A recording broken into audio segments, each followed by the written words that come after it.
It is currently day 9 of 10. I've got about 30 hours left before these submissions are due, and I've made some pretty good progress. So I've added in a third boss fight, also added the save system, and just kind of balanced various different aspects of the game.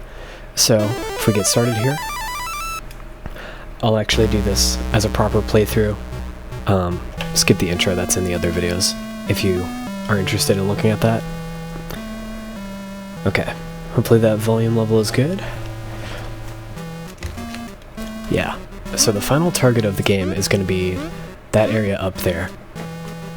You see it right at the start, and yeah. Alright, so this level, been through this a million times, whatever. Alright.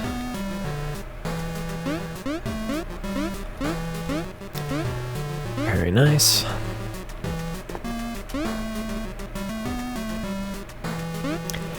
So in terms of the final part of the game, I have decided that it's going to be kind of a Metroid-style escape sequence, where basically, after you kill the final boss, you find something in a final chamber. I'm not sure entirely what that might be, but something to, something that kind of suggests an evil aspect of the corporation you're working for, right? And upon that realization, or upon, you successfully doing that, they strip you of your items, and then there's one final item that you get, which is related to the final boss of the game. So I'll show you that when we get to it. But here is the first thing. We can now have a save icon. So, just like enemies basically, or like some of these enemies, they come back once you're. It comes back once you're a certain distance away. I made it a relatively long distance, so you can't like abuse this mechanic as easily. But anyway, all right, first fight.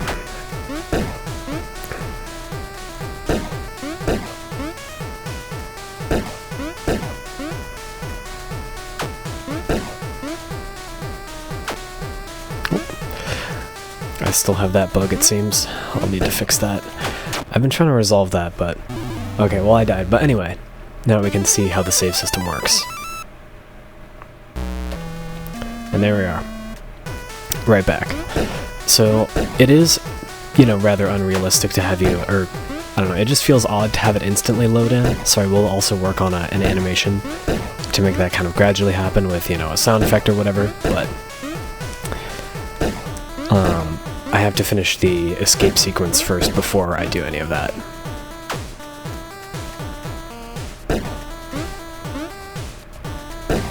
Okay.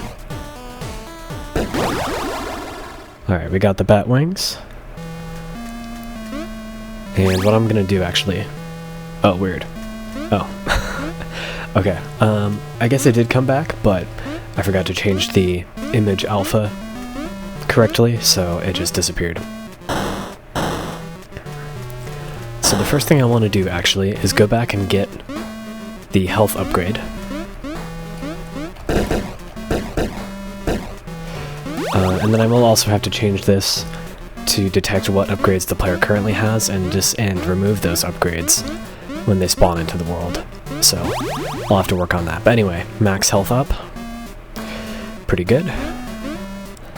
And then I believe the highest maximum health you can currently get is 8. I have 2 other max health increase items hidden throughout the world, but perhaps I will change that. Anyway, okay, I'm not sure if that save icon came back, but it's whatever. Also, I moved the save room. I originally was going to have it here, but I moved it up here just to make sure you get it before the boss fight. A little too easy, perhaps, to put the save directly outside of the boss fight, but I think it's fine, because I'm not too familiar, I'm not super confident with my ability to balance the difficulty of the boss fight. But anyway, here is the second health upgrade.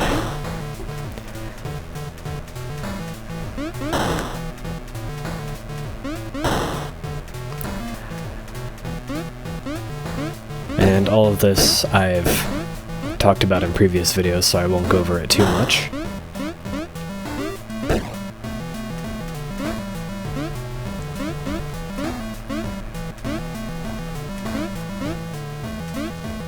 Oh yeah, so these new enemies, well, new, I think I added them like 3 days ago, but yeah, honestly doing this devlog is like, or the game jam rather, it very quickly changes your sense of time, I feel. Anyway, we go through here. I did also make the falling hitbox 1 pixel shorter, so that you can squeeze into tunnels like this a little easier. Before it would sometimes not quite register it. So now you can do this, but which is a little silly, but the in exchange you are able to fit into the small holes much easier. Whoa, what was that? Did you see that? Oh, whatever. Oh yeah, also I need to re-export the main music theme to not have that little ending on it, but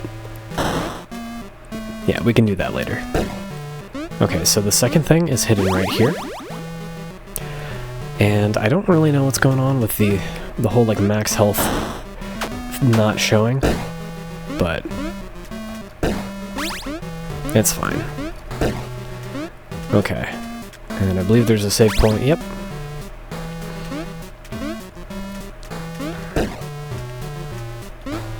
And I think I definitely do want to fill up these areas. I should add environmental hazards actually, not just enemies. Yeah, that would be a good addition. Oh, it happened. Okay. There's this weird bug I've been having with getting this boss fight to trigger the music correctly.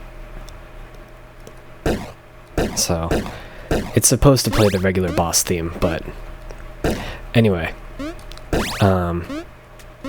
Yeah, I'm pretty happy with how I managed to implement this snake boss here. Basically, the way it works is that there's an invisible trail item at the head, and it follows a path that is set up in Game Maker Studio, and then every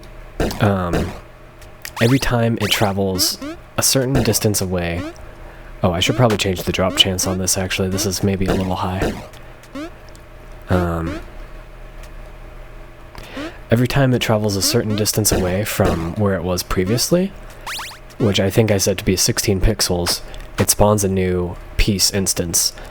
And then also every time it does that, it will increment the instance of every other piece by 1, so that's how you have the head and the tail piece. The head is when that increment is 0, and then the tail is when it's at a certain number, like 11. But anyway, okay, so new attack. You shoot a little beam weapon out. Yeah. Got another save point here. And you can also see new environmental hazard, cannons, and these little guys that float around in a circle. Okay. Makes sense, right?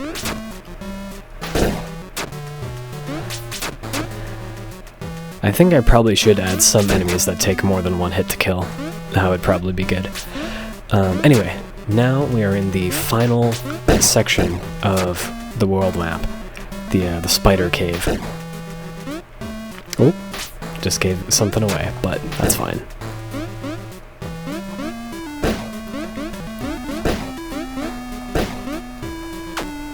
Whoops. Okay.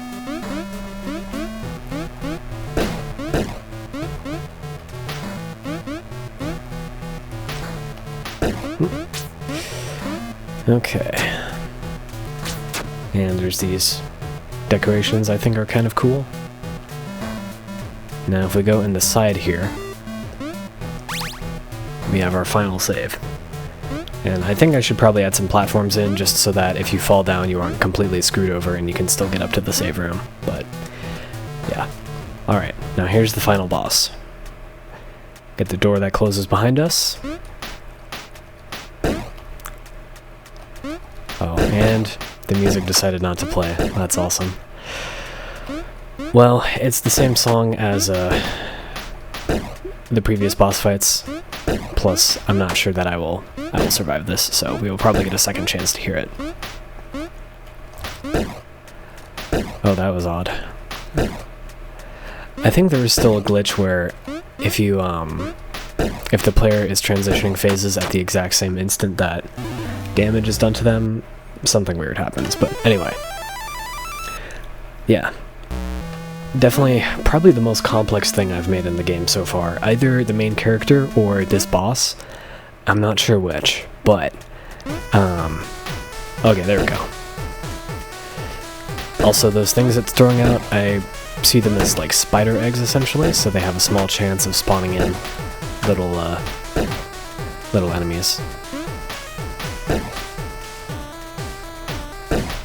Oh no.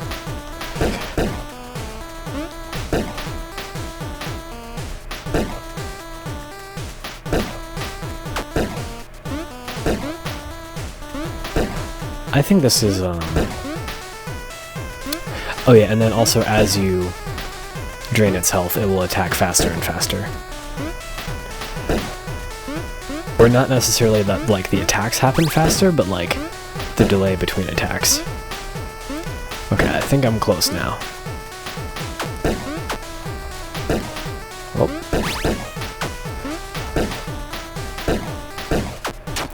Oh, unlucky. Let's try again.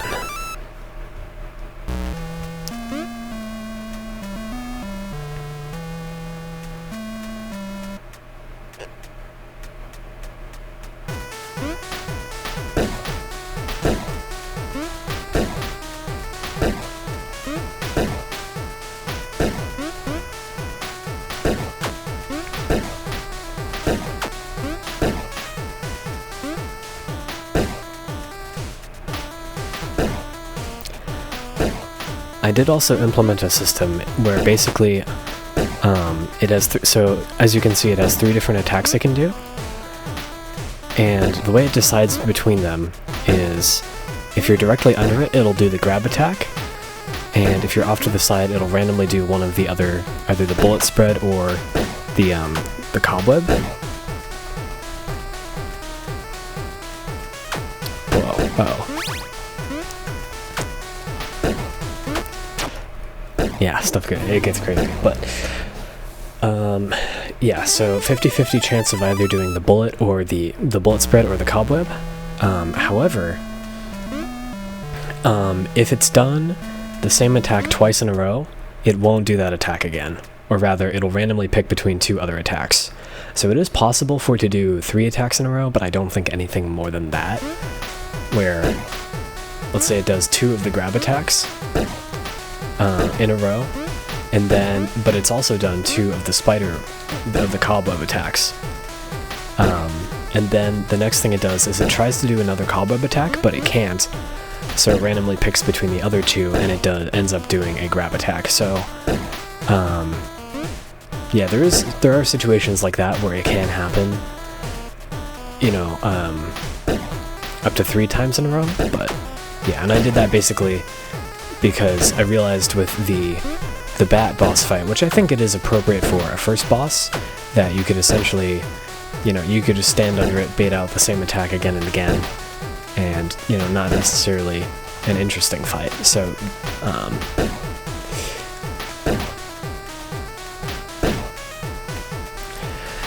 and you can see me somewhat doing that with this one. Oh, there we go. Got it. And it has a nice little death animation. And then we go over here, and the door opens up, and we have our final room. Don't know what I will put in here, but yeah, it'll be something. So I still have about 5 hours left to work on it tonight, and then tomorrow it's due at 4 a.m. So if I wake up at around 8 a.m., yeah, maybe about 20 more hours I can put into this game. Anyway, appreciate you watching, and I will see you tomorrow with the final results.